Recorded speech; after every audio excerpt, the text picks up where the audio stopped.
Hey guys, Sebastian back with another video, and today I'm going to teach you guys some more concepts I've been learning about, especially as I've been talking to my higher power and as I've been learning about the world. Man, you guys are in for a wild one today. Now, let me start off by saying, if you ever wanted to be in a video game, you are definitely in one, and I'm going to explain how it works. And there's a couple elements that I'm going to take from some pop references, some pop culture references, to help explain how this video game works and how you can power up your character and start using yourself for the right reasons, right? Ooh. Okay, so the world that we live in, this thing called the universe, whatever you want to call this place, this reality, it has like three different elements that come from movies that were very popular in the day. Specifically through movies I can think of. And so we have Harry Potter, we have The Matrix, and we also have, what's the other one? Star Wars. Or, you could kind of mix this all up and say we're kind of like Lord of the Rings, okay? So right now, in this current universe, the way we live our life, we essentially already live in a combination of these three titles, okay? Now, I'll break down each one of them so that you can kind of understand how in the world now we currently live in this type of environment. Trust me. Okay, let's start with the Harry Potter one. That one's the fun one to do, right? How the hell do we live in Harry Potter land, right? And as a kid, I always wanted to get selected to be a wizard when I was 12, right? Like, come on, pick me. I know this world is magical. Pick me, right? Oh, don't worry. They're going to pick you. You just don't know it yet. So, why do I say we live in a Harry Potter land? Well, if you remember in Harry Potter, they have these things called spells, right?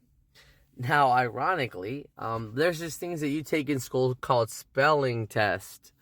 And the reason you take spelling tests is because you got to learn how to spell out words. Spelling words, spelling test.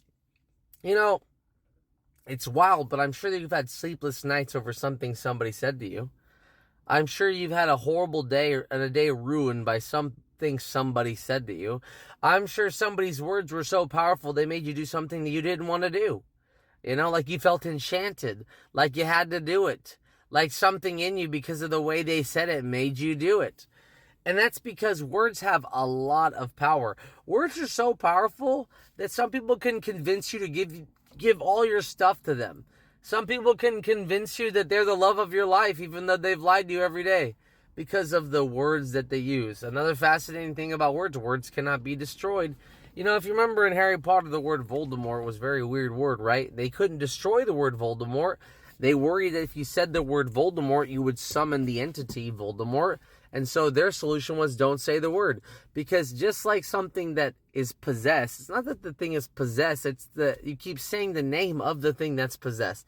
It's the name that gives the thing power. It's the memory that gives it power, just as much as words. So you can curse somebody.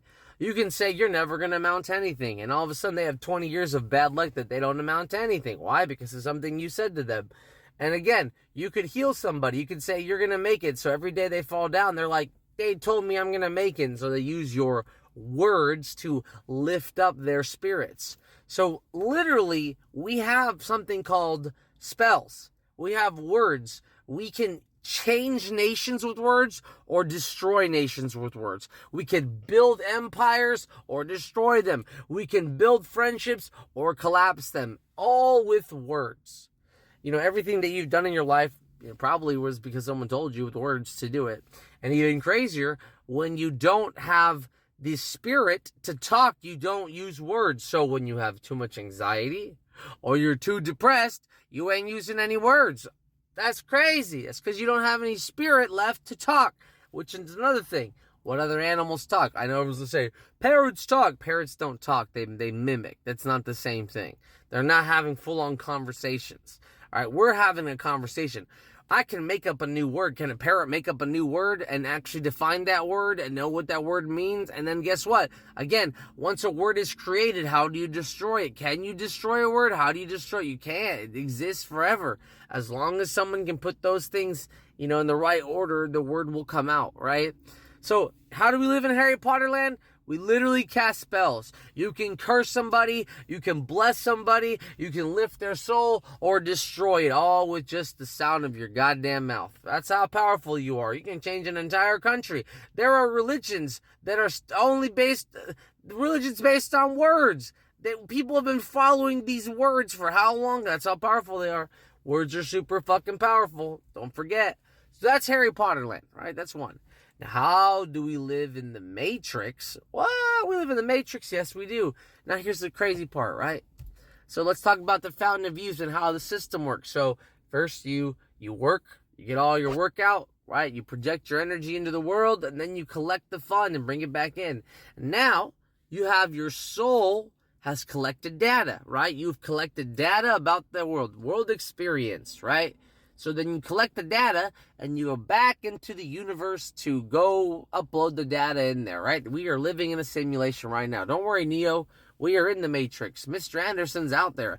And Mr. Anderson doesn't like when you connect to the higher power, because Mr. Anderson doesn't want you to give your power back to the goddamn ether. It wants to suck it out of you. It wants to take advantage of you. Mr. Anderson is somebody that sold his soul and doesn't care anymore. Mr. Anderson, oh wait, no, he's Mr. Smith. Mr. Anderson is Neo. Anyways, Mr. Smith, which is the guy that says Mr. Anderson, right? Mr. Smith is the guy that you see out here in the world that doesn't want you connecting to your higher purpose. And I'll tell you what, when you meditate and you get down deep, it's the same thing as when you're sleeping. Think about when you're going to go to bed. What do you say? Turn your brain off and turn off your body so you can go back to dreamland. That's crazy. What do you do when you meditate? Turn off your body, turn off your brain so you can go to dreamland. Dreamland. The ether. The heaven. Like whatever, the consciousness. The underlying, the hood of the human experience. Here it is. Oh shit, you're right there. So yeah, we already live in the Matrix. Yeah, our bodies work like this. It's a car, it's a fuel, and it's a person driving, right? Your body, your spirit, and your mind. Body, spirit, mind. Literally, body, spirit, mind. Body's the physical, spirit's the energy that moves you, and mind is what helps you pick a sense of direction. You gotta have all three to get there. Mind, body, spirit. Right? So you already live in the Matrix. You're a physical entity you're a physical entity of a spiritual realm, okay? Like you are the physical manifestation of consciousness. Welcome. Now, how do we relate to Star Wars? Well. What if I told you there is the Siths and the Jedi are real, all right? The Jedi are people that know how to tap into the Force, the realm, the force that gives you spirit, right? The force that makes your words powerful. And there are people that want to suck out your soul. Those are called demonic, chaotic, energetic people. These are people that don't have a care for your well-being. They care about their well-being over anybody else. So they've lost their humanity, their spirit, their soul. They've sold out to the chaos. They've sold out to the flesh, where they don't believe in the ethereal. They don't care about the afterworld. They don't care about what happens after. They only care about the present, which is why there is a spiritual warfare. Now, what does that mean? There are people out there that are willing to be energy vampires and suck your soul out. So, what does that mean with everything you've learned? You have to tap into their divine energy. You have to know how to use your words, and you have to use the truth against people who want to spread chaos. As long as you stay convicted in your belief system, your divinity, what you do, they can't touch you. Why? Because the truth is the truth and the absolute is what's real. Everything else is an illusion. If they want to live in some fantasy land and create some false narratives, that's all they're ever going to be. They'll never reach enlightenment. They're going to be a waste of space. But you don't have to be a waste of space. You need to ignite your spirit, create the flow system, build up your tenacity, your divinity, your strength, and then your words will have much more power, and then you can go out there to find a way to vanquish all that negative energy, all that toxicity out there, and it won't be able to touch you. As long as you live a good life and you have good karma, everything will work out. Welcome to the game. Watch out there. Level up your character. Don't let the evil in. Later. Alright guys, I'm back with another video, and today I'm going to talk to you guys about meditation. And I do believe that I've learned a lot about meditation in the last, 4 months, 5 months. Activated meditative states I didn't know possible, to be honest.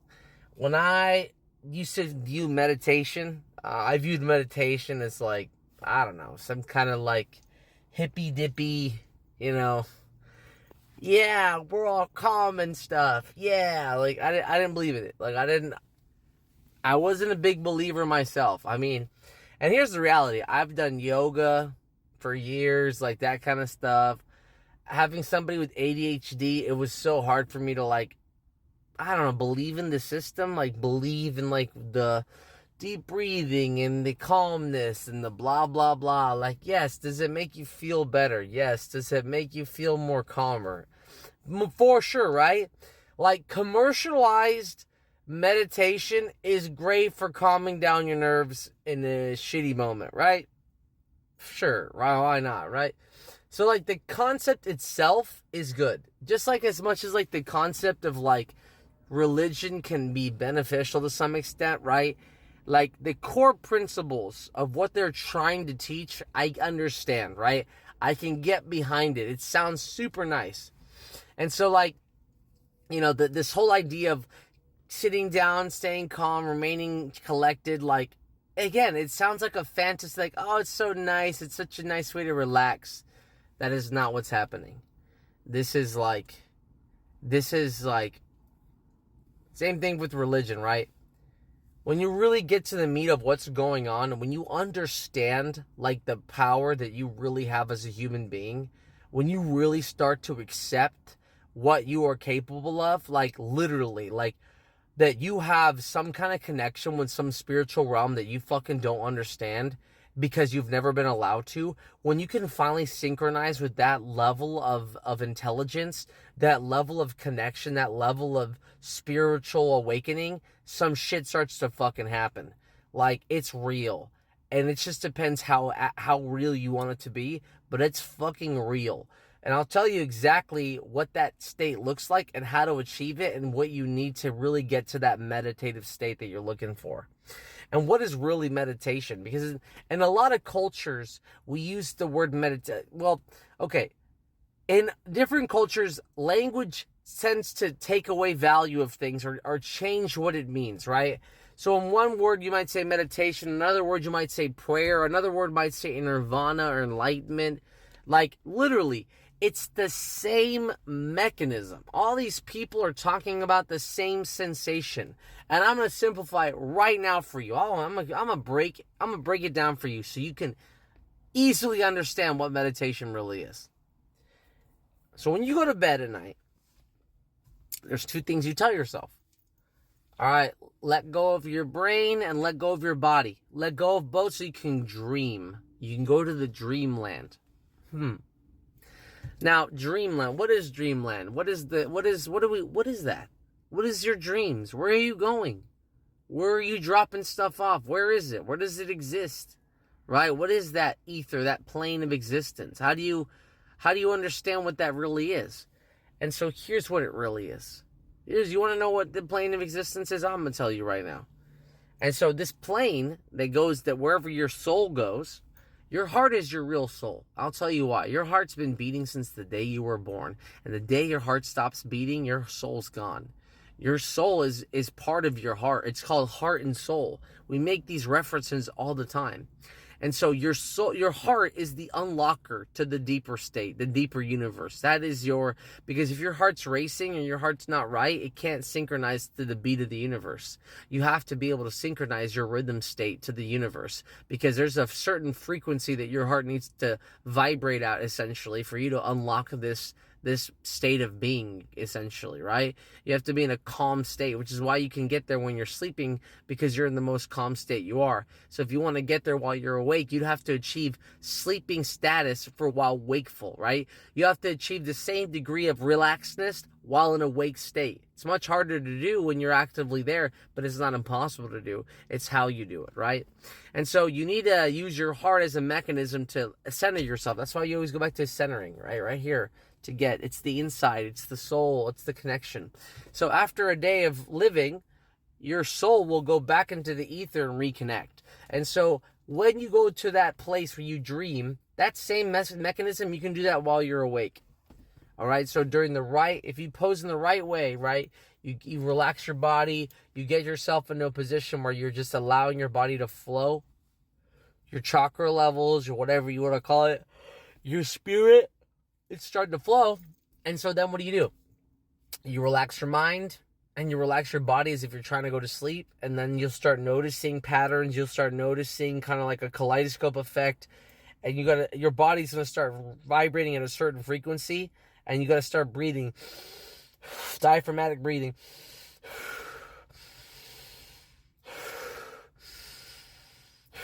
Like that, right? Getting that in and out, up and down, in and out. You should start feeling some kind of sensation in your gut right here, this little spot here, as much as you should start feeling a sensation in your wrist, and then you're going to start feeling your body start vibrating at a very specific frequency as if it's picking up some kind of signal. And so really when it comes to meditation, what are we doing?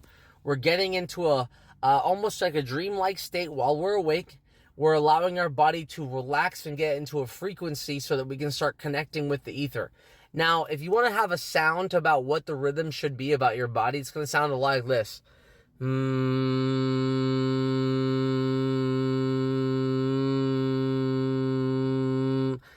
That's about the frequency that you should be connecting to, if you want to connect to whatever the higher power, whatever that thing is. Because once you connect, it is a different experience. When you truly connect in a meditative state, you literally go into some kind of trance. Like your head will go down and you can feel as if like there's this layer between you and your body. Like there's this extra layer that's existing between you and conscious state. And you start to feel yourself go deeper and deeper inside of yourself. So like, even though you're here inside, you're somewhere else, to the point where you can start going into some people call it astral projection. It's the same thing. All these different terms, meditation, prayer, astral projection, they're all the same place. It's the same entity. It's consciousness. It's heaven. It's the other side of the equation for your soul. It's like, where does your soul go when you sleep? Where does your soul go when you die?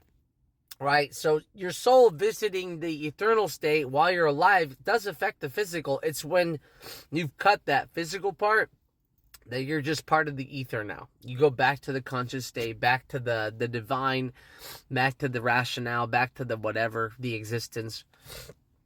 Again, you're a meat mechanism. Your body's the car, your soul is the fuel, and your driver is the conscious state, right? And all these need to work together for this system to operate.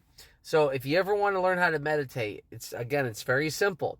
Make sure that you are physically doing well. Oh, also, if you don't take care of your body, mind, and spirit, you can't connect. This is what people don't understand too. If you're anxious or depressed, your spirit isn't with you. In order for you to activate your higher conscious, you have to use your consciousness. You have to use your spirit. You have to use your soul. Your soul is the key code to activating your higher the access, the higher purpose. Like literally, your embodiment, your soul is your thumbprint. It is what gets you to the next level. If you are not taking care of yourself, you don't have the skill set to advance to that next level. You can't activate things when your soul isn't well. You have to take care of the vessel. You have to take care of who you are and what you do with your life if you want to have access to this information. Here's the thing. You're not going to have access to level 5 spells if you're not level 5. Gain the levels that you need to, gain the discipline you need to, the activity you need to, gain that experience you need to reach that higher degree, to reach that higher plane of existence. And then once you reach that level, then you're going to be able to really activate yourself. And there's a reason why the higher power doesn't want people to have this power. You have to earn this power. You have to earn this power through your own growth, for your tenacity. If you don't earn it, you don't get it. All right, guys. Hopefully, you guys can meditate in the next couple weeks. Really focus in, hone in, find your purpose. Remember, let go of the brain, let go of the body. Go back to the ether and experience the wonders of the realm. Hey guys, Sebastian back with another video, and today I want to talk to you guys about some of my concerns with the current political climate, my concerns with humanity right now, and just where I see things heading and what I feel that we're missing in this current culture. And there's a couple things that come to mind. What's interesting to me is that the United States, for hundreds of years, it's been in this process of evolving, right? And on paper, theoretically, it sounds like a great place, like almost like the center of the galactic confederation kind of sense. Like all these people from all these different walks of life, all these people like communally hanging out together, like communally, like we're all a team. It kind of makes me think of like Detective Pikachu in a way, where like there's this city and Pokemon and people like all get along, and like there's this like mirror, or like the Stepford Wives. Look, everybody's happy, nobody's having a problem, right? But if you notice, these common themes is that all of these different types of, environments or societies, especially within the U.S., they like to push for homogeny. Like you want to have an appreciation for different cultures, right? But anytime anybody shows something different, you call it weird, bad. Like you show your true colors. That we want the United States to be a mix of people per se, but what we really want is a class system that we can oppress poor people while using the veil of like some kind of like connected society. Like, look, everyone's together, but the reality is, when you look at who's together, it's like they have this classist system that exists within our society, and they use like this homogeny or this like idea of like togetherness to show that, oh look, I'm not a racist, but I'm a classist. And then from classist, it turns real quick to racist. And so it's like they flip between these two things. So it's like you're either, to some extent, rich, right? And then your race doesn't matter because like wealth equals smartness. In this world, they think that wealth equals smartness. So if you have a lot of money, you must be smart. But the problem with that, there's some problems with that, right? Like you could inherit money. You could just get lucky. Literally, like you just were the one picked for the universe. Just like going viral, as much as that, right? And that doesn't mean that person's going to sustain that money. They're going to have a successful business. There's a lot of businesses that go in Shark Tank and start selling like crazy right after Shark Tank, and then completely flop and tank right after that. Like, that's just what it is. And so my concern is we live in a society where we don't promote connectiveness. We it's not civilization. And that's the problem. We live in almost like a feudal land of landlords and corrupt businesses. I mean, we essentially live in a presently wrapped fascist, almost like kingship to some extent. Except king here isn't about bloodline, it's about money. Money is the bloodline. Like, money is the equivalent of a bloodline now. And so, instead of giving people power through their bloodline, quote unquote, now they're getting power through their bank account, which is the new bloodline, right? And so, just like in blood, when you keep, having children with people, at some point, your specific DNA, whatever bloodline you have, is going to get mixed in with a lot of other bloodlines. But this is the thing with money, is that, it doesn't change in the same way that, when you get married, your DNA mixed with the people. Money's money, right? And so when you have people that have been inheriting, this ongoing wealth, things aren't fair anymore. They tell you, oh, we're all an equal playing field, right? I would say, sure, we're all an equal playing field when we used to be hominids, when we didn't have a banking system. And you want to talk about, why we're screwed? I'm going to tell you right now. I'm going to lay it out. I'm going to lay some facts down for you. All right, so people put their money in the bank, right? Because that's what you're supposed to. You got to put your money in the bank, right? You don't want people to rob your house and steal from you, which is crazy to me. Like, the police can raid your house and do like what is it called? Civil forfeit, or like, it's like essentially like you have to give up your money, okay? Like if they think it's suspicious, so they can take it from you, right? So if you have too much cash on you, you're suspicious. So you have to put it in the bank, right? And not only that, every time you work for a company, what do they always push on you? The 401k, 401b, whatever, some retirement plan, every single time. And I always ask them this, I'm like, what if I don't want it? Oh, no, you want this. What if I don't want it? What if I don't? Oh, no, it's what you need for your retirement. What if I invest in my own business and I don't rely on somebody else playing the market for my future? Why would I want to invest in something that I've seen over and over, time and time again, when the markets collapse, people lose their entire life savings? Why would I want that? Why would I want to risk my financial freedom on a person I don't even know? Why? If you want me to invest in the stock market, why not just do it myself? Like, do my own research. I don't know who Bob or Sharon is. I don't know who these people are that are playing with my money. I don't know what interest they have. They could screw me over and then say, oh, we used to be successful. It doesn't matter to them. Now let me go back to this banking thing. You put your money in the bank, okay? Cool, great. My money's safe, right? Okay. Now, what do banks own? Companies. If you want to start a company, you go where? Oh, yeah, the bank. Oh, yeah, isn't that crazy? So banks are where we put our money. And then those banks own companies. Okay. Now, companies can now own politicians, right? Because the Citizens United, so now we have politicians that are bought by companies.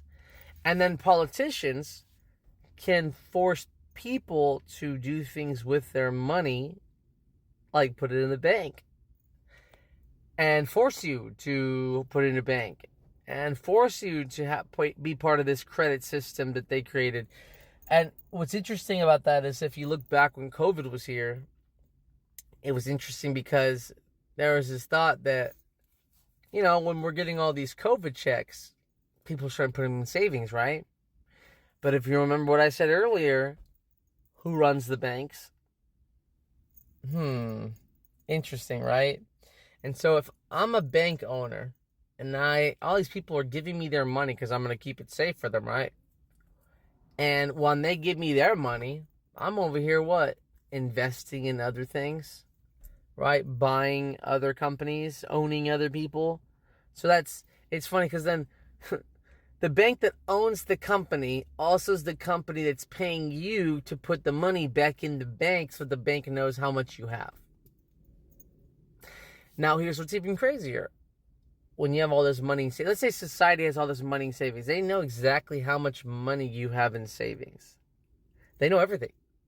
And so when they can just go, hey, look at all these savings accounts over here with all this money. It'd be a shame if everything started raising in price because we own all the companies that set the prices. We also own the politicians that set the standards. And that's the world we live in. And that's how us as a nation, as a society, are supposed to come together. When you have these feudal lords, these people that are consuming us and putting each other against each other so that we don't look at the real problem. Yeah, money's the root of all evil because we have banks. Because you put your money in the bank. Not money itself, but the fact that you go to a bank to put your money. So if you ever want to ask yourself why we're so emotionally fucked up, why we're having so many issues, well, just remember, banks run the world. See you soon, guys. Hey guys, Sebastian back with another video. And today we're going to talk about a little topic I like to talk about, spirituality, right, which is a fun topic for me. And this is something that's been coming to mind, again, more recently. I brought this up in other videos. Some enlightenment has happened in my life. You could call it ascension, awakening. The process of having to go through a painful experience that breaks you so down to your core that you question humanity itself. What is the purpose of this humanity? And through that darkness, you find that light. And when you find that light, that's when you ascend. That's when you find your true purpose. You find that through all this pain and misery, that greater purpose is still there. And now you have the opportunity, that awakefulness, to awaken your mind to the possibilities that are in front of you. And so you stop limiting yourself to what you've been humanly conditioned to, and you open yourself to what is godly, right? What is available, what is spiritually there. The conscious state is activated, and all those limitations that we call humanity were lifted once I saw that my celestial purpose, my higher purpose, was revealed to me and said, hey, look, you can make a lot out of your life. You just got to make these changes, right? So things that have come up, especially in my transition and transformation. For those that don't know, I used to be 250 pounds about 4 or 5 years ago, and I lost like 90 pounds in 6 months. And there was one specific thing that I started doing at the beginning of my journey that changed my entire perspective, probably changed the course of my life. And that was what I used to do in the mornings, which was walking for 15 minutes. That was it.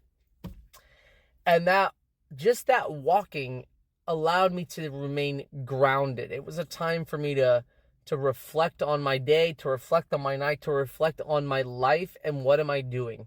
And every morning when I would watch the sun rise, it was like me and the sun were having a moment. Me and the sun would chill and talk, essentially. Which, for those that you don't know, the sun is the embodiment of what we would call like God, Christ, whatever you want to call it. The sun would be the equivalent of that, okay? Which is why Jesus died in December, or at least the story, because it's supposed to embody the resurrection of the sun. There's a lot of things that go into detail about that. But what I want to talk about is a specific phrase that we've all heard in life, and that's this phrase called Godspeed. Now, it's interesting because Godspeed, okay, so we know speed is some kind of velocity over time, right? There's some kind of there's something happening, right, when it comes to speed. But again, no one explains to you what is Godspeed. And I have an answer. I know. I'm going to tell you what Godspeed is. So when we look at how we connect to our higher power, our higher purpose, how do we get to that next step, right? What does that even look like? So we can ask ourselves, hey, I want to ascend. I want to get to my purpose. I want that next thing. But what is Godspeed? And I'll go back to what I said about walking. I believe, from everything that I've learned about up until this point, and everything I've discovered, including that your heart and everything is a magnet, the way your soul functions, your soul and your heart are intertwined. And when you go to sleep and rest your body and your mind, you go back to the ether, which I have a theory that's what we call heaven. You get to go, talk to the other side for a bit, give it an update to your life as you're kind of going through it. And so you're giving them, the details of your life. It's you're telling the ether your story about the conscious state, about the existing state, right? And so Godspeed to me is the pace of your heart. Your heart's rhythm is what I would call Godspeed. Now, the reason why I call it Godspeed is because that is the speed that you were intended to live at the majority of your life. So the majority of your existence should be at heart's resting pace, which makes sense, right? When you're resting and calm, your heart has a regular beat, right? When your heart starts to elevate, it affects your entire being. It affects your body, it affects your mind, and it can affect your soul. So anytime you go faster than God's speed, you start to experience after effects. So if you start talking faster, or if you start talking slower, or if you start walking faster, if you start walking slower, anything you do outside the normal rhythm, right? That rhythm that we'd call the resting heart rate, everything starts to change. When you run, right, there's a couple of things, right? Your body and mind are both getting tired, right? Your body's getting physically tired and your brain's getting mentally tired from having to push your body to keep going, right? Keep going. Which then again can make it so that you don't want to do anything. Your spirit can be let's say you're running away from a bad situation. Well, after that, your spirit's like, I'm fried. I can't, right? Same thing if you're going too slow. If your heart rate slows down, you're always going to feel like you're kind of behind in some way, like you're being left behind. Again, you talk slower. You're not going that same route. You're just kind of like on this downward spiral where you're just kind of there, but you're not really. And so, again, anytime you go away from what I would call your metronome, your rhythm, your beat, whatever you want to call it, it starts to affect the other parts of you. They were not meant to go that speed. It's like a car going way too slow and barely moving, or a car going way too fast. But if you go right at that right amount, you're going to get the most out of your gas mileage because it was intended to drive like that. Almost like a Prius, right? So if you're driving at a very specific speed, that speed allows for the car to, to get the most out of its gas mileage, right? I mean, we know this. We even know that if you put like a car on one of those like ramps that like turns the wheels, it's gonna achieve the best gas mileage. Why? Because there's no friction. This is also the speed I believe that helps us stay connected with people. I believe this is the speed that helps us stay healthy with ourselves. Because again, like it's the most natural state. It's like if you just drive your car, quote unquote, normal, you're gonna get the best mileage, the best bang out of your buck. It's the same thing with eating food. If you eat it at the proper speed, then you get to enjoy the delicacy, the temperature, the taste. Like, that's just how it is. If you eat it too fast, you could vomit, you could like hurt your stomach. You're not going to enjoy the food. Your brain might not have been able to really process that. And same thing for if you eat too slow. It's going to get cold, stale. You might forget about it. And so there's a reason why we live in the moment.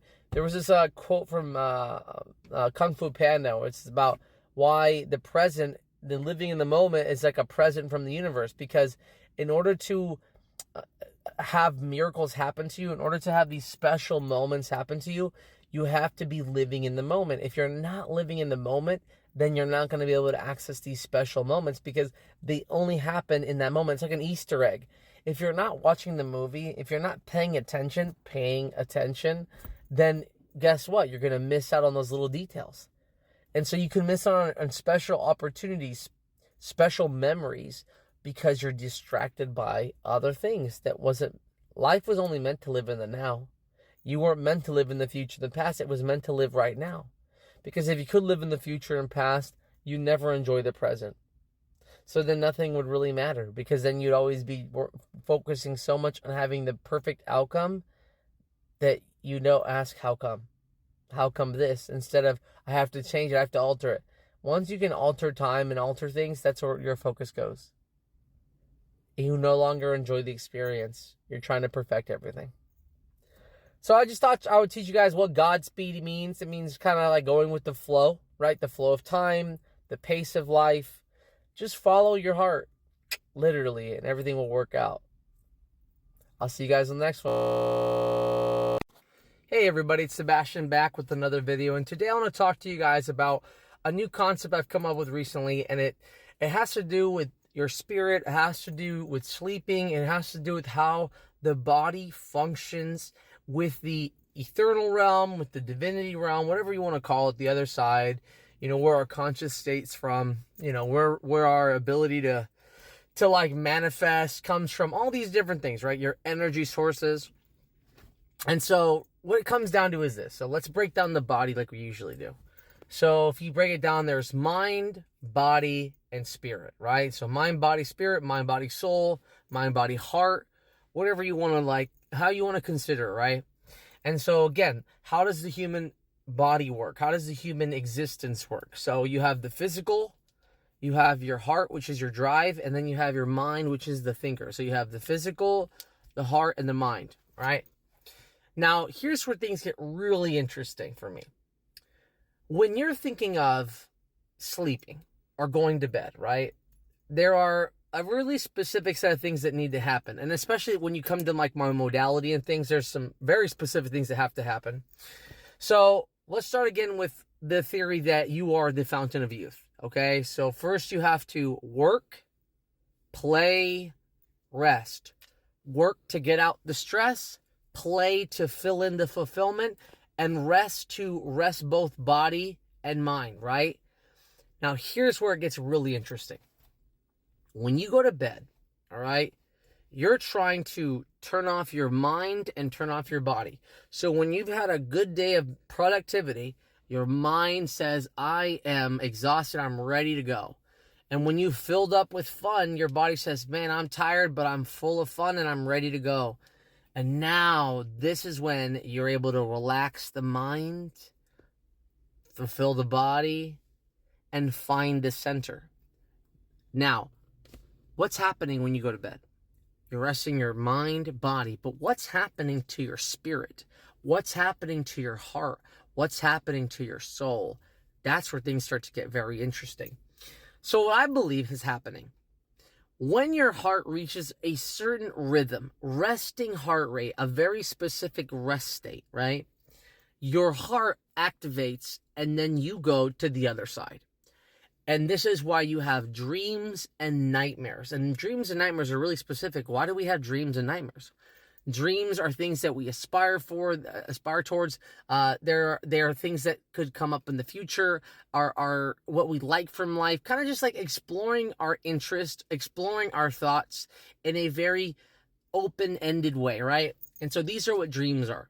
Now, you also have your nightmare state, right? Your REM sleep, and these are your nightmares. These are putting you in positions and situations that are scary, that could potentially harm you, and that you have fear for, right? So you have your dream state, which is kind of like your future and things you're looking in, like what you want from life. And then you have your nightmare state, which are the things you're worried about and the things that concern you, right? And so you work, play, and then you go to dreamland. And then when you wake up in the morning, right, especially after a day of dreaming or a night of dreaming, you wake up the next day and you are ready to take on the next day. You're ready to work, play, and rest again, right? You have the ability, you have the spirit to go, you have the will to go and do things with your life, right? So that's what willpower looks like. That's what spirit looks like. Now, here's where I think it's even more fascinating. What happens to you when you have anxiety or depression, right? It prevents you from reaching that level that you're looking for. You're not able to balance out your heart. And when you can't get rest, when you can't reach that level of comfort, it's very hard for your soul to activate itself and go cleanse its needs, right? It's having a hard time cleansing itself, getting to that other side, right? So what's happening when you're in dreamland? Well, my philosophy is that you are talking to the higher conscious state, you're talking to the universe, and you're telling it what your dreams and what your nightmares are, what you're wanting and what you're afraid of, the things that you're interested in, things that you like, and the things that you worry about, and the things that bring you concern. And so as a kid, when you wake up, who do you go tell your dreams to and your nightmares to? You typically go to your parents. And so my philosophy is the creator, whatever that is, the energy source, is where you are uploading your spirit to. So what I see spirit as is almost like a hard drive. You have like space in yourself. And so you're using the work and play mechanism to create experience, to gain some kind of information, to record this data, right? Your body, everything you're experiencing, your data is an experience, right? It's zeros and ones. It's a type of information that you're receiving. And so when you receive all this information, you want to go back to the ether, dreamland, and upload that information. When you're not able to get rest appropriately, get that heart rate where it needs to be, where you're able to be relaxed, you're not able to fully cleanse your spirit. You're not able to fully cleanse what's going on internally. And this is where I think people start to have problems. So in the drug community, and really any other community that has insomnia or sleep issues, right? These communities will start to experience symptoms like schizophrenia. So they'll have hallucinations, they'll start experiencing voices, they'll start seeing things, they'll start believing things, delusional belief systems. So they start having glitches. This is the same thing I see in phones and computers when they have no more data, but you keep telling them to do tasks. So you keep inputting tasks, but there's no memory left. There's no storage left. And when that starts to happen, the body starts to glitch. Sleep is so important that you literally would die without it. You will die without sleep, which is interesting to me because, again, like, what is sleep, right? It's the body completely resting. Like, what's the difference between you laying there and not moving your body? Because if it's the body that needs rest or the mind, just don't think and lay there and you should be fine, right? But that's not what it is. You have to reach that subconscious, that the spirit realm, to be able to fully rest. So when you take this data, this hard drive called your spirit, and you go to the other side and you upload it, you clear yourself. When you don't clear it out, when you don't sleep for days, you start not being able to absorb the life energy. You're not able to take on more. You either are overstimulated, overwhelmed, and you push things away and you start reacting towards the world because you can't handle any more information. And so again, that's like having a camera or a phone with half the storage every day. You're only able to fill up halfway because you're not cleansing your palate. And so here's where it gets even more interesting. Think about meditation. Now, I'm not talking about meditation where you're like, hoop-de-doo, I'm in a yoga class. No, I'm talking about genuine, effortful meditation. Like, you want to get somewhere. The same amount of meditation that you really want to go to bed. When you truly want to go to sleep and you're like, it's time for bed, and you really like do your deep breathing, you do your like relaxed state, you really want to go to sleep and you allow yourself to go, you can get to bed. Same phenomenon with meditation. Meditation isn't, oh yeah, just clear your heart and mind and no. It is literally clear this out, get to resting heart rate, breathe appropriately, whatever you want to call it, diaphragmatic breathing, whatever, and focus and allow your heart to become your center so that it can activate astral projection, the ether, the connection, meditative state, connection to the higher power, whatever, nirvana, call it what you want. Call it meditative state, prayer, I don't care, right? The connection with the divine, sure. It's the same process. The difference is one is you're awake and one is you're asleep. But that you need to sleep because the body knows it needs to go back to the divine. It needs to go back to home base. You have to go back to home because you got to let out your story. You have to upload the information to the ether. And if you don't do that, well, you struggle, right? You're going to have a hard time processing information, processing data because you haven't completely uploaded. So let's do a recap here. What are we talking about? Well, we're talking about in order for you to alleviate your distress, alleviate your feelings, get that renewed feeling so that you can take on a full day, you need to sleep. You have to work, play, and rest. And when you do those appropriately, you get the full benefit of the human experience. But the less you work, the less you play, the less you rest, the more dysfunctional you're going to be. It's just like a car, right? If you don't give it the right oil, change the engine, do the appropriate things, it can't run efficiently.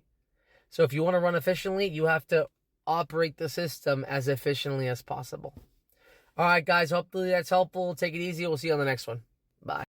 Hey, it's Sebastian back, and today I want to talk to you guys about another concept I have, the difference between how different people can activate their soul, different ways that you're going to see different communities out there and how they affect each other, and really understanding like kind of how our energy works, how humanity works, the difference between like society and civilization. I'm just going to teach you guys some things that I think are important to understand how social dynamics are impacting our spiritual belief systems, are affecting our ability to manifest and access energy and access like who we are, and just really like impacting our ability to access what we would call the divine. And so here's what is happening. There's a difference between what a society is and a civilization.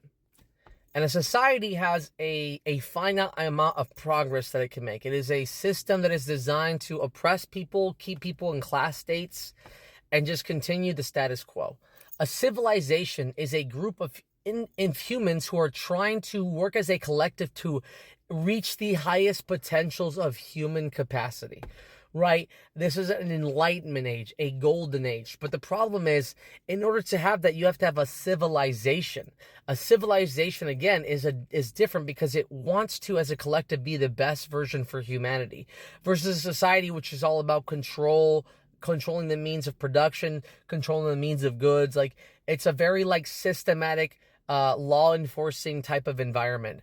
They're really much based on, individualism and not a collective, versus the civilization, which has both individualism and collectivism, right? Because again, together we get more than if we're just individuals fighting each other over resources, versus working as a community to create resources to empower all of us for a future purpose, right? So how are things messed up in our society? Well, I'll tell you what. There are 3 different ways to use your soul, really. And it has to do with the way the universe works up in space. And this is what you're going to see, right? So you have suns, black holes in space. Okay? So that's kind of like what you're going to see out there, right? You have some kind of thing creating, some kind of thing in between, and some kind of thing absorbing and taking, right? And so I see human beings and our social networks very similar in this dynamic. So depending on how you want to use your energy source, take advantage of the life force that you have, right? That's going to determine how you end up using your soul and how you identify with what celestial, thing, right? So the first one, let's say the most basic one. So this is going to be free space. So people that don't activate themselves, they're pretty much in a limbo state, okay? Like Zoroastrians believe this to be like the middle ground. Like you didn't really achieve much, you didn't really do anything evil, you just kind of lived.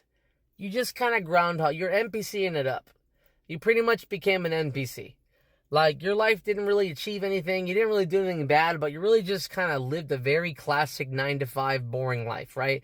Never ascended, never created, just stabilized. Just did what was necessary to get by, and that was it. So that's what the space looks like up in there in the sky. So you have the stars, the black hole, and the space. So space is the people that exist but don't do much with that. And then you have what I would call a star. And a star is somebody who ignites their soul, which I believe is your heart. So when you follow your heart's desire, you put your mind and your body to work. You create, you understand, you evolve, you develop, you continue to progress in a direction. What ends up happening is the more that your life has a point, the more that you're going to manifest things into reality and start to make things matter. Same thing with the sun, right? A sun has a point, and because it has a point, all the matter will collect at that point and actually start to create other elements, matter. It materializes things. Just like you, when you decide to turn on what you want and start talking about it and being about it and acting in best faith for that thing to come true, this is when things start to come true, right? This is when you start being that energy. And it's kind of like Goku when he has those Kai forms, so it's like that yellow aura around him. This same phenomenon can happen when you ignite your soul. When you start getting out there and living your purpose, and you stop, allowing that negative energy, that space around you to suck out your light. When you focus all your attention onto yourself and really start igniting yourself, that is when you will find your higher purpose, right? You ignite your soul, and so you illuminate the soul. You illuminate your desires, your purpose.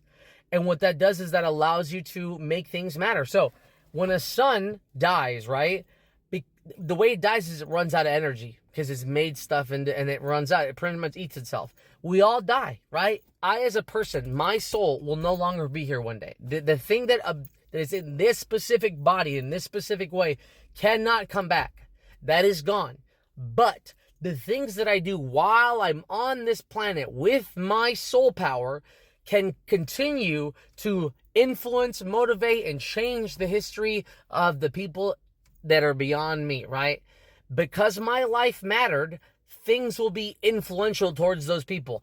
Just as much as the people that did matter will not influence anybody. They will never be remembered. They will be a speck in the space of reality because they didn't amount to anything. They didn't make their soul valuable. They didn't make their soul ascend to a higher purpose, right?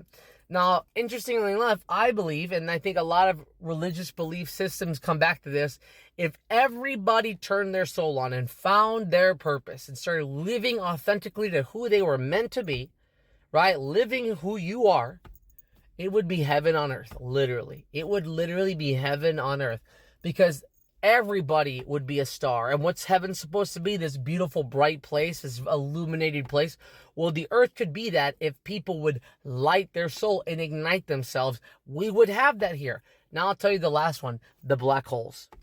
Black holes. There are black holes out there. And I'll tell you what a black hole is. It's a cartel. It's a mafia. It's a cult. It's a belief system. It's an organization with a belief system. And here's what's crazy about that. Just like they say in a gang, once you're in, you can't come out. What is a black hole? The same exact mechanism. And why do people join black holes? Well, power, loss of purpose, lack of direction. So they're like, well, my life is meaningless anyways. I might as well have a cause. I might as well join a purpose. Since they're not able to find their own, they become susceptible to other people's purposes. The problem is when you're working with a gang or some kind of organization, this organization is beyond people. It's a network, right, of power. And so anybody who comes into contact with that and goes in it, once you're in, you're not coming out. There's a certain level, an event horizon that happens when you join a cult. When you join a group of people, a mafia, a cartel, a mob, whatever. Doesn't matter. It's the same things. When you join, you are selling your soul to the organization. So they're going to use your soul as they see fit. You may at some point gain power. You may at some point work your way up this cartel, up this cult, up this system. Yes, you may. However, you can never leave, at least with the power that you're looking for. Because if you leave, guess what? They're going to harass you. They're going to follow you. They're going to hurt you. You can't leave. You're not allowed to because it's a black hole. And so there are people out there that join these cults, that join these organizations, that do these things. And once they're there, they're not coming out. At least not in the way you know them. At least not in the same way. Because again, they have given their soul to this entity. And that is why it doesn't matter. Like the Ku Klux Klan, it's still here. Why? Even though generations later, it doesn't matter. Right? It does not. The Freemasons, it doesn't matter. They're still here, right? They're still cults. There's all kinds of cults, all kinds of gangs, all kinds of cartels, all kinds of, there are types of governments that are cults, right? They have a cult mentality and they're still around. Why? Because a black hole, it just needs people to donate their soul to it. If everybody stopped donating their soul to these organizations, they couldn't function. But because we allow or we have systems where these things can flourish, they are meant to cause chaos and destroy. People that join these black holes, they're not creators, they're destroyers. It's people who ignite their soul and find their purpose, that they're the creators here. They're the ones that are embodying the word and vision of our higher power. These black holes are designed to suck people out for power in the now. But guess what? Just like their black hole now, they're going to be in that inferno or whatever you want to call it, the dark place, right? So Zoroastrians believe there's the higher self, the middle, and the low. They're going to go to the low because that's what they did with their soul, while other people will ascend because, again, they made their life purposeful and meaningful. So what do we want to do? Ignite your soul. Stay away from the cults. If you want to keep your soul and get power, you can do it yourself. You don't have to give it away to anybody else because you are the vessel. You are the purpose. You are the creator that can make your life worth meaning. Take it easy, guys. I'll see you guys in